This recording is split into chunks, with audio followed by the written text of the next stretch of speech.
So the last time I played it was after midnight when I was playing Wally. And I think today I'm gonna play Lee, who's rated 2000. Just before I go study, so it's what, 11 PM right now. I get this game over with, and then I can put in a few hours in the books. So when you're playing somebody at this level, you have to be very good at not making mistakes, because there's very little mistakes that are made at this level. Alright, get my development out.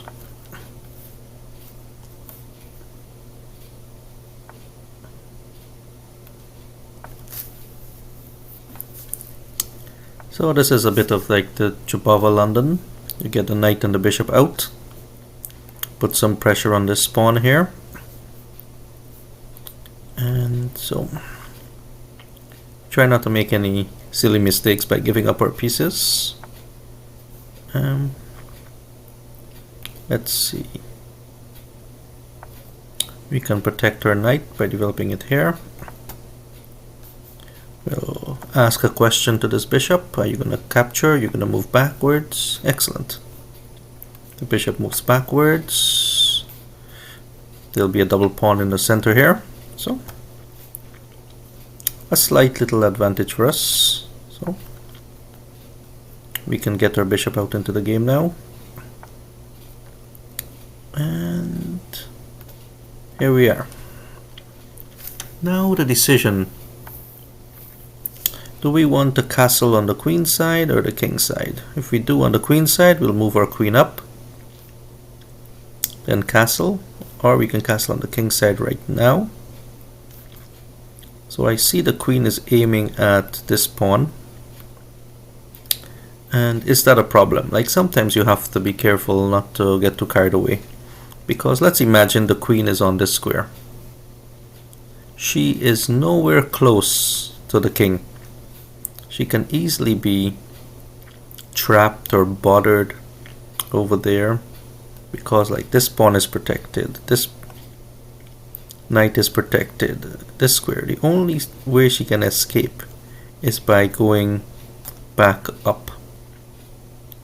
So if I were to castle, she takes this pawn, I move my queen, something else were done, I can put my rook over here, and then the queen would be trapped. Chances are very low with a 2000 rated player, but not impossible. But what's really good about this is she will not lose her queen, but her queen will be away from the action. So I think because of that, I'm gonna allow her to take this pawn. We call that a poison pawn. Then I'm gonna move my queen up. Can move it all the way up here.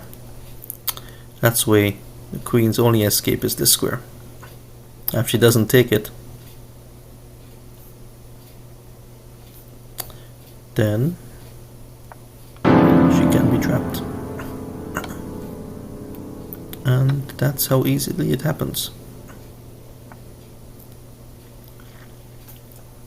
So now that we have a bit of an advantage, we have to see how to press it.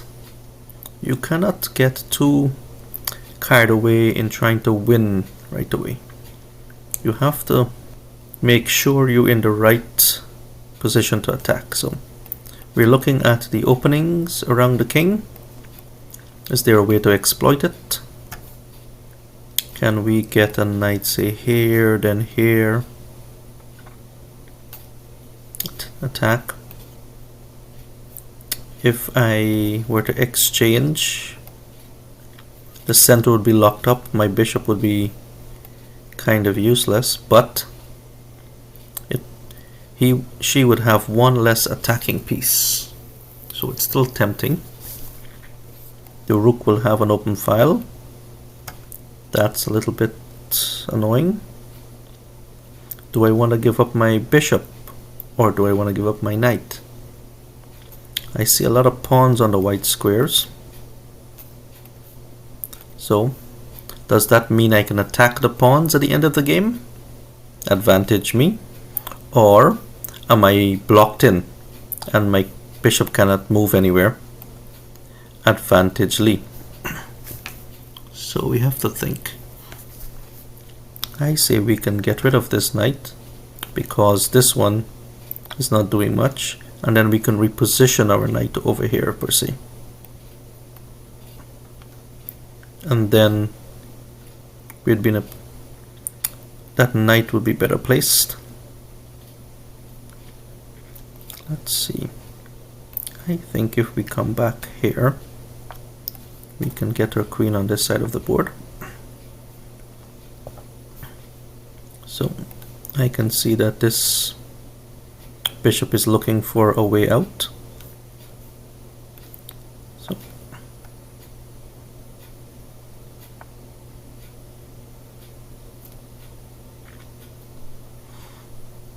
okay. We can continue with our plan of getting our knight into this nice square here. It doesn't seem to be doing much here. And what exactly is that rook doing?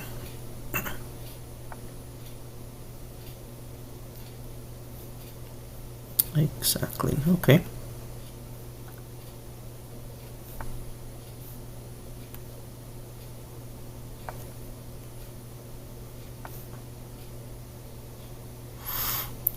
Right, looks like Lee is a bit lost. She moved her bishop here, she moved her bishop here, moved her rook, where is it, here, then here. Like you can see that these moves could have been done in one shot. So while I on the other hand was able to reposition my knight, yeah, I really want to get my queen out over here. Okay, so I'll just exchange. There may be a plan to put this bishop over here to be a little bit annoying. Okay, I think I may have to find a new way to route my queen. As you can see, it's being locked up. The game is getting quite closed. So these 2000 rated players are very good at defensive moves.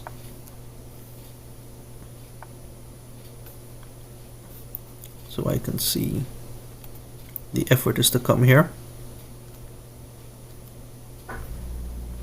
And if this pawn were to be pushed, this knight would be trapped. He'll have this square, but there's nowhere to escape from here.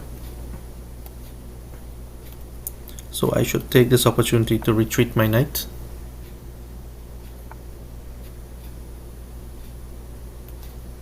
I'll get my king out. I'd like to exchange off some pawns, create some open space for my queen.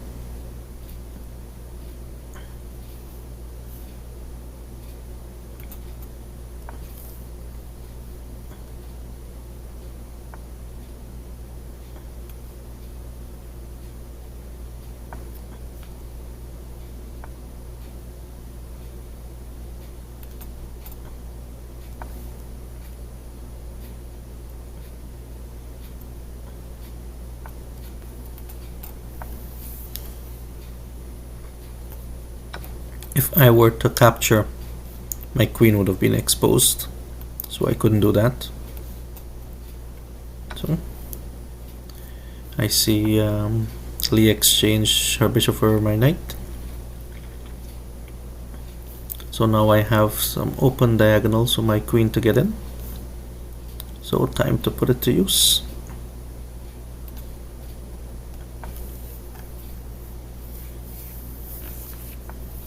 I also see the possibility of exchanging some pawns here, going back and forth.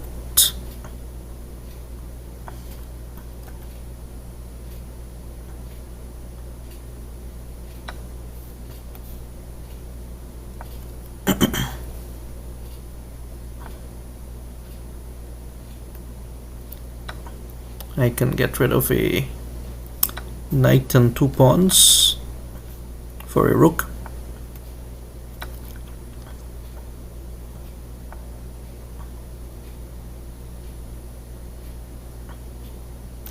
And we have the counter pawns. We have 1, 2, 3, 4, 5, 6 versus 1, 2, 3, 4, 5, 6. Oops. So if I could gain 1 or 2 more pawns, I can exchange my queen for this rook, and we would be sitting pretty. So if I can transfer my queen onto the other side of the board, that would work out in my favor. So let's go for a check. Let's get this pawn up here, and let's get our king into the game.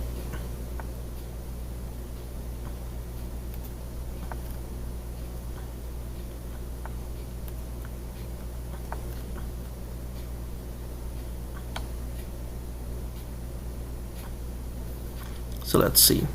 If I were to capture, she captures, I capture. 1 pawn advantage. But the king, if you notice here, wouldn't have anywhere to go. So I would be in an advantage here. So as the king moves away, I will be able to scoop up these pawns, and that will be enough to promote my my other pawns to queen, right? So let's see again. I capture on f6 or d6, rook captures, king captures, pawn moves up, king captures, king moves away, capture. Yep, seems pretty straightforward. Sacrifice the queen.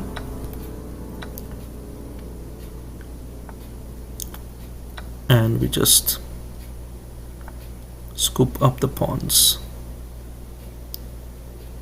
If I come here, he comes there. So let's not give Lee the opportunity to come into here. There.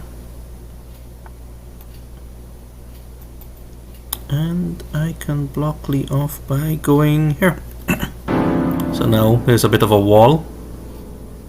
Nothing can be done. I can move forward.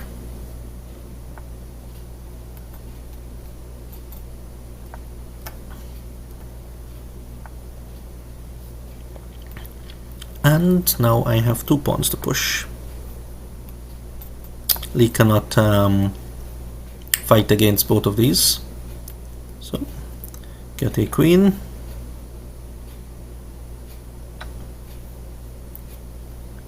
And you got to look out for stalemates with these powerful pieces when there's very little movement, because of course these pawns are blocked, so the king has very little squares to go. But I can see that if I were to check over here, the queen would have to move into the corner.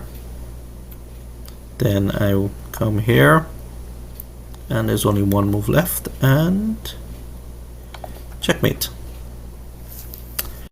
Alright, so now we have the game review. This is something we should try to do as often as possible after your game. So now I have an accuracy of 82%, you can say, and Lee had an accuracy of 72.5, and we can see I've got 1 great move, and then some inaccuracies were identified, but I think that has to do with style differences, and there are a couple of misses. So let's see what the computer feels. So this was identified as the first, the last book move here. So let's see what else. Okay, so next key move. Nothing. Aha. So of course this was the brilliant move where the queen got trapped. but I see that it glanced over a couple of moves that were not necessarily very good. So like over here, queen over here, even though it puts pressure on this pawn, it comes away from the action, and that's one thing we were able to take advantage of, right? And getting the queen trapped wasn't really the idea, but it was possible. But the real idea was one major piece is away from the action, so I could focus the energy on the king. So, right, so let's see. So this was clearly a bad move just before this one, where this queen got trapped. So, of course.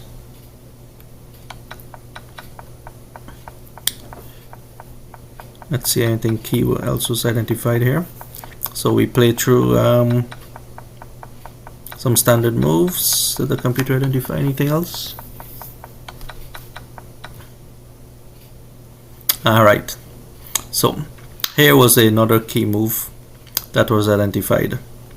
If I had just captured this pawn, then it would have been an opportunity for the king to come in here, maybe capture this pawn, and this black pawn was only 2 moves away. So it's a good idea to put your king where it creates a bit of a barrier. So now the black king cannot come in. This pawn is being protected here. So now when the king moves away, I can capture this pawn at my leisure. And now that the king is away, I capture this pawn.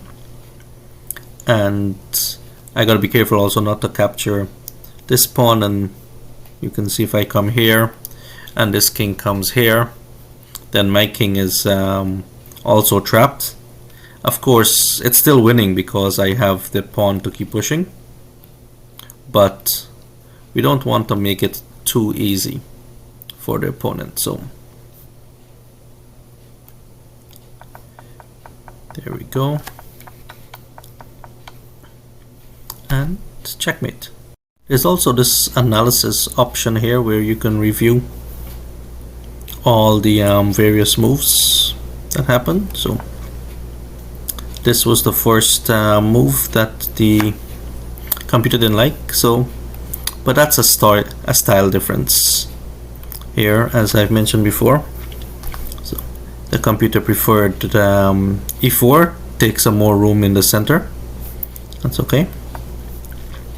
Yes, we had identified that this was clearly a bad move. Capturing this knight was best. What else? Not a questionable move by me. It prefers to develop the bishop, so the bishop is not trapped.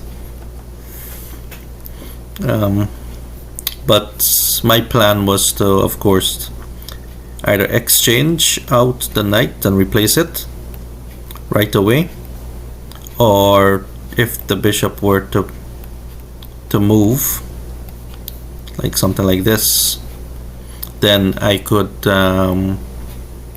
replace my knight somewhere and reposition my knight, get my bishop out. Either way, this prevents the double pawn idea by having the knight protect the other knight. Castling, another bad move. It's not a losing move per se, but I mean, developing before you make moves like that is always better. So that's why d4 was recommended. And then following back. See,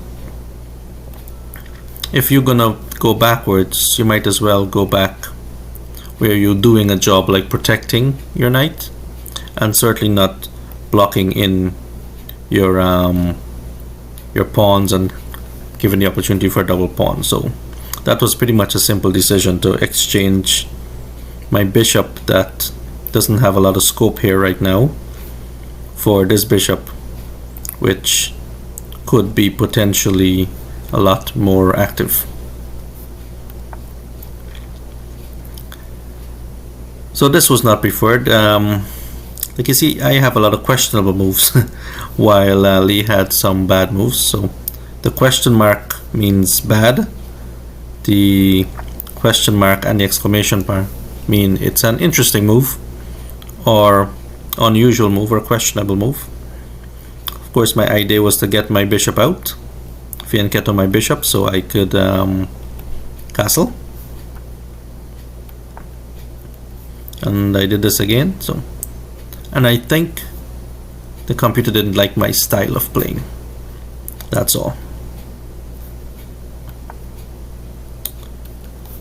And here we go. This is the first big mistake I saw. This pawn over here was pretty bad, but this queen over here, I consider this very bad because it's so far away from the king. It's not doing anything, even if it captures this pawn, right? It's how much further away from the king can it be? So, of course, castling. So this was considered a miss.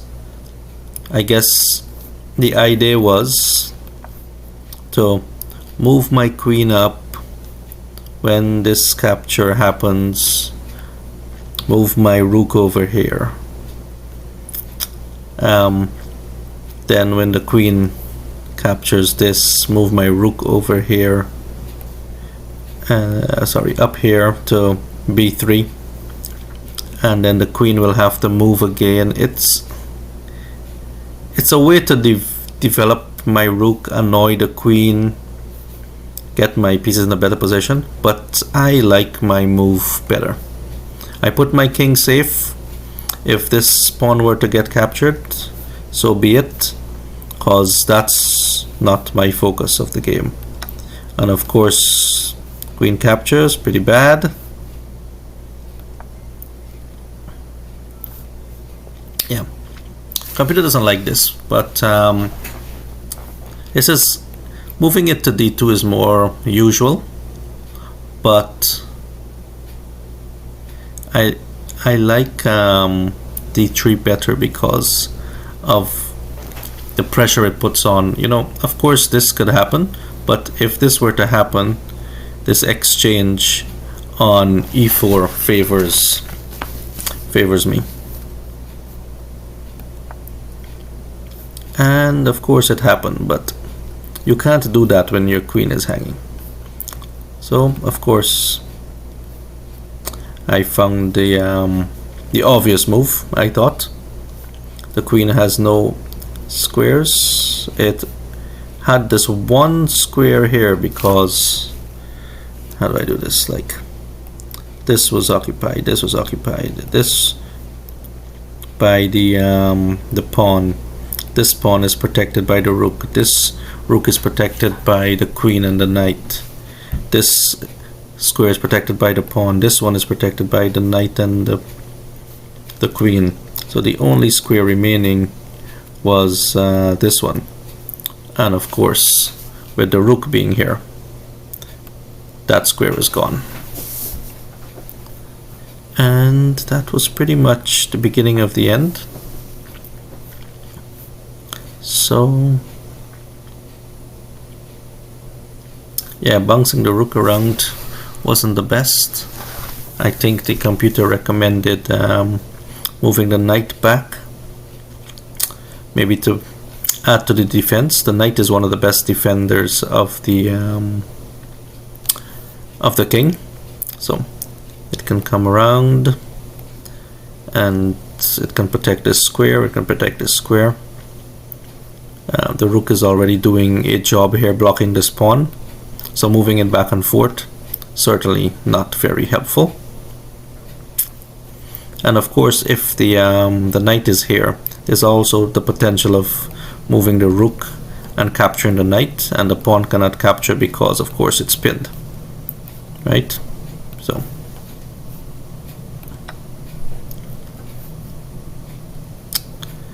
Yeah, and of course capturing here was an interesting move according to the computer, but I calculated that having one annoying knight is better than having no knight at all, and I'm exchanging a rook which is worth 5 points. Where is it? So here, a rook which is worth like 5 points for a knight which is worth 3 and 2 pawns. So that was an even exchange, so that's why I did that. And my queen will have a lot more freedom to like do checks where the knight cannot come and be creating some funny forks and stuff. And then after that it was just a matter of technique. So we checked the king had to move, we get the pawn in the game, and now we try to get the king into the game. And once the king was into the game, it was the beginning of the end. And then here is where I calculated that this exchange was going to be good for me. Although the queen is worth 9 points, it's just the position of the king, because we can see that these pawns have nowhere to go. And after all these exchanges, the king cannot come anywhere closer. So the king would have to move backwards, and it would not be able to protect this pawn. So queen captures, rook captures, king captures. And where can this king go? Not here, because the pawn is there. Not there, because the king would be there. It'll have to move away from the defense of this pawn. So the pawns will be dropping, and that's all you need. So capture, capture, capture. King moves away, capture the pawn. King comes here, trying to sneak in the hole, of course. Come back. And that's all she wrote.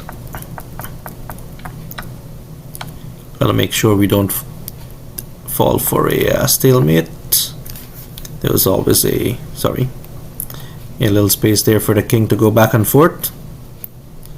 And as long as we have these two lines for the king to go back and forth, we could take our time and do the checkmate.